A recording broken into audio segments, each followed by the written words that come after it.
दोस्तों हम हैं जस्तजू के साथ और हमारे साथ मौजूद है इस वक्त डिप्टी कमिश्नर फैसलाबाद मोहम्मद अली साहब। इनकी ख़ास बात यह है कि इन्होंने बहुत अरसा इमरान खान साहब के साथ काम किया है। जब ये फैसलाबाद के अंदर आए तो इनसे जो तवक्कुआत हैं उनका महल भी इतना ही लंबा था जितना प्राइम मिनिस्टर के ऊपर इस वक्त जो है वो लोगों ने जोड़ा हुआ है। और इसी वजह 1.25 साल के बाद आज हम इनके साथ हैं और हम इनसे बहुत सारे सवालात जो है वो पूछने के लिए आज आपके साथ इकट्ठे हुए हैं।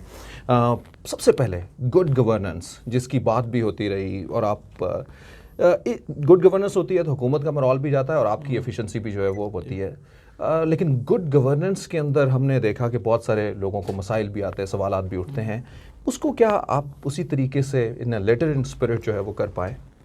जी देखिए, उसमें सबसे बुनियादी चीज़ तो उसमें एक तो करप्शन का ख़ात्मा, उसके हवाले से हमने पूरी कोशिश की अपनी तरफ से, ख़ास तौर पे रेवेन्यू के महकमे में, कि जहाँ पर भी हमें कोई कंप्लेंट आई किसी हवाले से, किसी रेवेन्यू एहलकार, पटवारी या कानूनगो या तहसीलदार, उसके ख़िलाफ़ ना सिर्फ हमने एक्शन लिया बल्कि उसमें हमने कुछ लोगों को नौकरी से भी निकाला, कुछ लोगों को हमने उनके ख़िलाफ़ चार्जशीट करके जो डिसिप्लिनरी प्रोसीडिंग्स होती हैं वो हमने इनिशिएट की।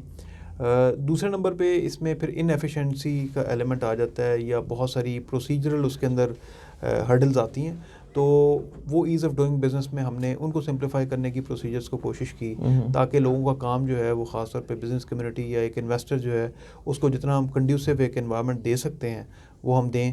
तो ये इस लिहाज से गुड गवर्नेंस की जो गवर्नमेंट का इस वक्त विजन भी है और वो हमने एक डिस्ट्रिक्ट लेवल पे, डिस्ट्रिक्ट टीयर पे हमने कोशिश की है कि उसको इन लेटर एंड स्पिरिट जो है वो हम इम्प्लीमेंट करें। गुड गवर्नेंस करवाने वाले अगर लोग आपकी टीम में शामिल हों, जैसे अभी आपके कोई असिस्टेंट कमिश्नर हों, वो कर रहे हों, वो हर जगह पे आपका नाम आता है, आपको उसका क्रेडिट मिलता है, और अगर वो सब चीज़ें ना हो रही हों तो वो आपको डिसएडवांटेजेस भी उसके देखने पड़ते हैं, वहाँ वो भी आपके साथ जोड़े जाते हैं। जी बिल्कुल, टीम के बगैर तो ज़ाहिर है अब ये हमारी डिस्ट्रिक्ट एडमिनिस्ट्रेशन की एक पूरी टीम है, उसमें हमारे एडिशनल डिप्टी कमिश्नर्स हैं, हमारे असिस्टेंट कमिश्नर्स हैं, नीचे हमारा रेवेन्यू का स्टाफ है, इसके अलावा हमारे यहाँ पर जो बाकी महकमे हैं जिस तरह FWMC है, FDA है, PHA है, बाकी हमारे जो दीगर महकमे हैं, हेल्थ, एजुकेशन, ये 2 बड़े महकमे हैं, तो ये भी हमारी जो डे टू डे इनिशिएटिव्स होते हैं या हमारी वर्किंग होती है उसमें हमारे साथ काम कर रहे होते हैं। और अगर इनकी परफॉर्मेंस या इनका काम ठीक नहीं होगा तो वो अल्टीमेटली हमारी परफॉर्मेंस पे या डिस्ट्रिक्ट का, जो मैं बतौर एक टीम लीडर यहाँ पर अगर उनको रिप्रेजेंट कर रहा हूँ, तो वो मेरी परफॉर्मेंस पे रिफ़्लेक्ट हो रहा होता है। तो इसलिए अपनी टीम को मोटिवेटेड रखना, अपनी टीम को साथ लेके चलना और अपनी टीम की जहाँ पर कोई कमी कोताही है उसको पूरा करना, ये मेरी एक ज़िम्मेदारी भी है और मैं अपनी पूरी कोशिश करता हूँ कि उस ज़िम्मेदारी को मैं अच्छे तरीके से निभाऊँ। मैच के आखिरी 15 ओवर शुरू होने वाले हैं, यानी जब अब हम देखते हैं कि हमारे शहरों के जो जिस तरह से होता है, पहले 2.5-3 साल जो है वो हुकूमत यूजुअली फ़ंड्स खींचे रखती है। जब हुकूमत में आती है इतने फ़ंड्स नहीं होते, लोग भी बातें करते हैं, परेशानियां भी होती हैं और बड़ा टफ़ टाइम होता है लोगों का भी देखना और अपनी इस हवाले से एफिशिएंसी भी लोगों को दिखाना। यही सब कुछ फैसलाबाद के साथ भी हुआ। 2008 से लेकर 13 तक फ़ंड आए, उससे 2 गुना फ़ंड जो है वो नून लीग की हुकूमत में 2013 से 18 तक आए। लेकिन अब अगर ये हुकूमत जो है वो करीबन उतना ही फ़ंड ले आती है तो यकीनन जो है वो फैसलाबाद की शक्ल जो है वो बदल जाएगी, और जो उसके लिए ज़ाहिर बात है आप अपने प्लान भी देते रहते होंगे। लास्ट डिप्टी कमिश्नर जो है वो सैफुल्लाह साहब, उन्होंने भी इस हवाले से एक बड़ा ब्रीफ इनको जो है वो प्रेजेंटेशन दी थी, प्लान दिया था। लेकिन अब ये बताइए कि अब पैसे आने वाले हैं, बहुत सारे प्रोजेक्ट शुरू होने वाले हैं, 13 अरब रुपए का फ़ंड जो है वो चीफ मिनिस्टर साहब इमरान खान साहब जब PM आए हैं उन्होंने भी वो रिलीज़ कर दिए। तो अब टीम तैयार है, अवाम फैसलाबाद की, क्या उनके लिए अब खुशखबरियाँ और प्रोजेक्ट्स जो है वो नए नए आने वाले? जी, उसमें बुनियादी तौर पे 4-5 सेक्टर्स हैं। एक तो हमारी यहाँ पर सड़कों की हालत काफ़ी खस्ता हो चुकी हुई है मेंटेनेंस के ना होने की वजह से। उसमें हमारी रूरल रोड्स भी हैं और हमारी जो मेन सिटी की 5-6 बड़ी सड़कें हैं वो भी शामिल हैं, वो इस पैकेज का हिस्सा हैं। फिर हमारी वाटर एंड सैनिटेशन से रिलेटेड जो है वो इसमें तकरीबन 4 बिलियन का कंपोनेंट है, जो साफ़ पानी और सीवरेज की जो वो है। इसके अलावा हेल्थ का इसमें कंपोनेंट है और बाकी हमारी कॉन्स्टिट्यूंसी बेस्ड जो पार्लियामेंटेरियंस की तरफ से स्कीम्स आती हैं छोटी, वो स्कीमें इसके अंदर शामिल हैं। लोकल गवर्नमेंट की स्कीम्स भी हैं। इसके अलावा जो आपकी रूरल ड्रेनेज वगैरह की स्कीम्स हैं, रूरल रोड्स हैं, ये सारी चीज़ें उसके अंदर शामिल हैं। तो ये एक कंप्लीट पैकेज है और जो मैं समझता हूँ कि फैसलाबाद की जो इस वक्त थोड़ी सी एग्जिस्टिंग जो हमारा इंफ्रास्ट्रक्चर है उसको ना सिर्फ अपग्रेड करेगा बल्कि एक उसमें बहुत सारी चीज़ें जो कि शहर की आबादी जिस तरह से बढ़ रही है उसकी रिक्वायरमेंट है उनको भी मीट करेगा। एक चेंज की आवाज़ सुनी थी और हमने गैर हुकूमती पार्लियामेंटेरियन जो है ये बात करते हुए नज़र आते हैं कि जिस तरह से हुकूमती पार्लियामेंटेरियंस के काम होते हैं उस तरह से हमारे काम नहीं होते। तो हम और आम लोग जो है वो सोचते थे कि तब्दीली होनी चाहिए, इस ट्रेडिशन को बदलना चाहिए। तो आते रहते हैं गैर हुकूमती पार्लियामेंटेरियन भी आपके पास या उनके जी, हमारे पास जो पब्लिक आती है उसमें तो कोई तखसीस नहीं है उस पे कि कोई किसी भी पार्टी से या किसी भी कम्युनिटी से अगर बिलोंग करता है तो हमारी ओपन डोर पॉलिसी होती है या हम जो ओपन कचहरी लगाते हैं उसके अंदर कोई भी शख्स हमारे पास आ सकता है।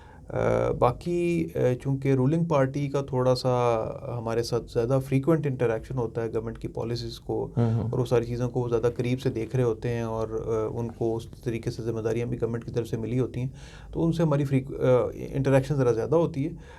बाकी हमारी तरफ से किसी के आने या ना आने पे कोई ऐसी पाबंदी या वो चीज़ नहीं है।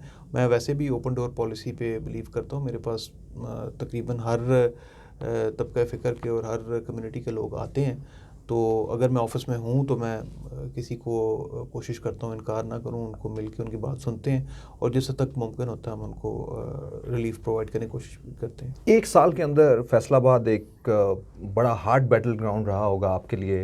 इसमें चीनी का बहरान, इसमें आटे का बहरान, इसमें महंगाई, इन्फ्लेशन आपने देखी और फिर साथ ही साथ कोविड से भी जो है वो नबरदाश्त होना पड़ा। तो इन मुश्किल मराहल के साथ साथ हमने बहुत सारी जो है वो तब्दीलियाँ हैं, बहुत सारी खूबसूरत अच्छी चीज़ें भी देखी। हमने प्लांटेशन ड्राइव देखी, हमने हेल्थ के अंदर चीज़ देखी और ख़ास करके जो जिसमें मेरा सबसे ज़्यादा इंटरेस्ट रहा है वो हमारे लोगों के लिए भी हम उनके साथ शेयर करना चाहेंगे। वो है जो पहले से मौजूद 44 डिस्पेंसरीज़ जो हैं, यानी वो अगर एक आइडियल डिस्पेंसरीज़ बन जाएँ जिसको हम शो केस कर सकें और वाकई में वहाँ पे अच्छे डॉक्टर हों तो कितना सारा बोझ जो है वो हमारे बड़े हॉस्पिटल्स का जो है वो कम हो जाए। इस हवाले से आपने एक बड़ा ज़बरदस्त जो है वो बताया है और मैं उसके लिए बहुत इंटरेस्टिंग भी हूँ। मैं चाहता हूँ लोगों को भी आप ये बताएं कि वो क्या होने वाला है। ये उसमें जैसे आपने जिक्र किया कोविड के हवाले से ज़ाहिर है यहाँ हमने क्राइसिस मैनेजमेंट हमारी पूरी टीम ने 10,000 से ज़ायद लोग जो यहाँ क्वारंटीन हुए उनको मेडिकल फैसिलिटीज़, उनकी टेस्टिंग, उनको यहाँ 3 वक्त का खाना, एकोमोडेशन, उसके बाद फिर उनको ट्रांसपोर्टेशन उनके घरों तक पहुँचाना, ये एक बहुत लंबी एक्सरसाइज थी जो कि हमारे असिस्टेंट कमिश्नर्स ने हमारी सारी टीम ने मिलके की। इसके अलावा बीच में आपने इन्फ्लेशन के हवाले से हम एंटी होर्डिंग के ख़िलाफ़ भी एक्शन लेते रहे, प्राइस चेकिंग भी करते रहे, प्राइसेस को कंट्रोल करने के लिए जो सहूलत बाज़ार, सस्ते बाज़ार हैं वो भी लगवाते रहे। इसके अलावा ये हमने कुछ बहुत सारे नए इनिशिएटिव्स भी लिए, जिस तरह हमारे पास यहाँ पर मैंने 1-2 हमारी डिस्पेंसरीज थी मैंने विज़िट की।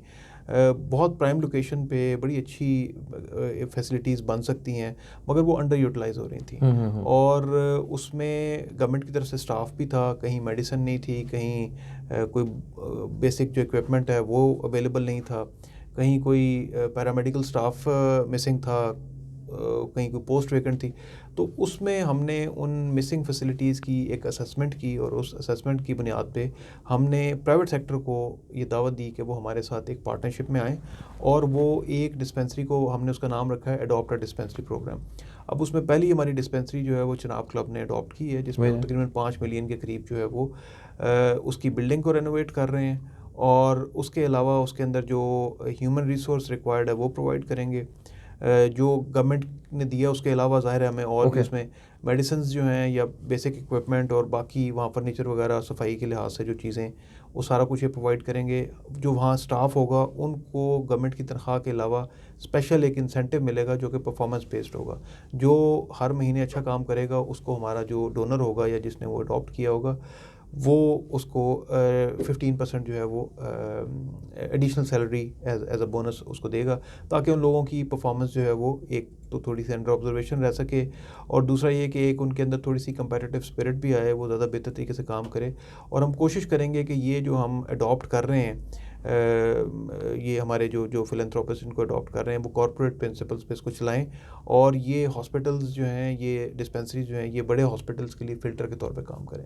बिल्कुल सही है। ख़वातीन हज़रात, डिप्टी कमिश्नर साहब हमारे साथ और राइट नाउ इन सवालात के साथ साथ जो आगे बढ़ने वाली चीज़ है, इस कोविड के बाद लोग बहुत सारी परेशानियों का जहाँ पे शिकार रहे हैं, तो अब जो है वो लोग स्पोर्ट्स कल्चर एक्टिविटीज़ जो है वो जिस तरह से ये ख़त्म हो उसकी तरफ भी देखते हैं। इस शहर को इसकी ज़रूरत है और ये खासा भी है, इस शहर का एक कल्चर भी है। स्पोर्ट्स बिल्कुल, कल्चर मिनिस्टर भी तो अब तो पुराने शहर से जुड़ गए। जी, वो बिल्कुल यहीं से अभी रिसेंटली गवर्नमेंट ने उनको नॉमिनेट किया है, सही ख्याल अहमद साहब। अच्छा, इसमें एक चीज़ मैं आपको बताऊं कि जो हमारी फ़र्स्ट वेव आई थी कोविड की, उसमें लोगों के अंदर खौफ ज़्यादा था, मगर उसकी सिविरिटी या इंटेंसिटी जो थी वो इतनी ज़्यादा नहीं थी।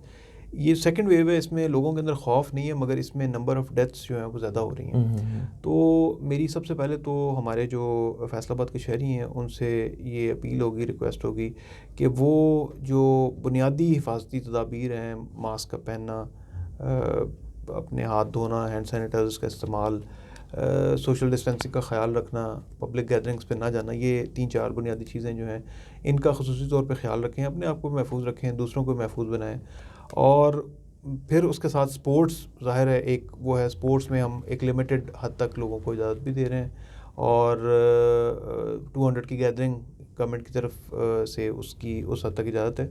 तो अगर SOPs के साथ रहते हुए एक हेल्दी एक्टिविटी हम प्रमोट कर भी रहे हैं, और हम चाह रहे हैं कि किसी तरीके से लोग जो है वो बैक टू नॉर्मल लाइफ, इस तरीके से स्कूल्स भी खुलना शुरू हो रहे हैं आहिस्ता आहिस्ता, और अल्लाह ताला अपना करम करें तो ये जो एक इसकी सेकंड वेव की मैं जो आपको बता रहा हूँ, अगर सिविरिटी उस तरीके से नहीं आती तो इंशाल्लाह ये साथ वैक्सीन का भी सुनने में आ रहा है, तो मेरा ख्याल है बहुत जल्द इंशाल्लाह हम एक नॉर्मल उस पर रूटीन पे आ जाएंगे। बिल्कुल सही। फैसलाबाद के लोगों के लिए एक और खुशखबरी है। मेरी गुज़िश्ता दिनों डैनिश एम्बेसडर से मुलाकात हुई। वो फैसलाबाद में एक प्रोजेक्ट 19 अरब रुपए से जो है वो लेके आ रहे हैं, जिसमें वेस्ट वाटर ट्रीटमेंट प्लांट है जो फैसलाबाद की कैपेसिटी को 15% और इन्हेंस कर देगा। यानी डेली 130 बिलियन गैलन जो है वो हम वेस्ट करते हैं, और उसमें से जो है वो सिर्फ 6% हम लोग अब की तारीख के अंदर जो है वो डेली साफ़ कर पाते हैं, लेकिन अब जो है वो 15% जो है वो और एनहांस हो जाएगा, तो ये उसको साफ भी करेंगे। तो अगेन ये आपकी जो है वो फैसलाबाद का इनिशिएटिव, बल्कि उन्होंने मुझे ये बताया, जब मैंने उनसे सवाल किया तो उन्होंने मुझे ये बताया कि हम नहीं ये लेके आए,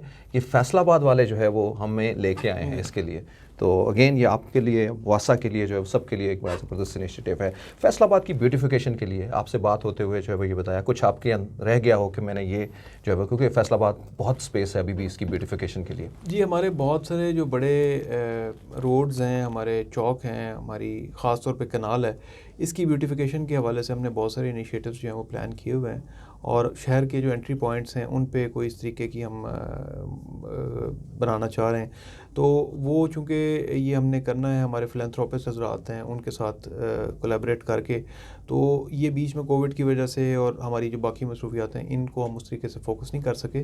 तो ये इंशाल्लाह अब मेरी कोशिश है कि ये हम इस पे जल्द से जल्द काम शुरू करें, ताकि शहर की ब्यूटी में भी इजाफ़ा हो, और ये कि हमारी तरफ से जो कंट्रीब्यूशन हो सकती है वो भी हम करें। बिल्कुल। ख़वातीन हज़रात, फैसलाबाद की आवाम, तीसरा बड़ा शहर, बहुत सारी जो है वो इनकी एम्बिशंस हैं, ख्वाहिशात हैं, और उनके लिए वो रुजू करते हैं अपनी एडमिनिस्ट्रेशन के लिए, अपने सियासतदानों के लिए जो इन पावर हैं। ख़वातीन हज़रात, आप सब लोगों के साथ जुस्तजू में अब तक के लिए इतना ही। मैं हूं जहां ज़ेब से भी। Have a wonderful day.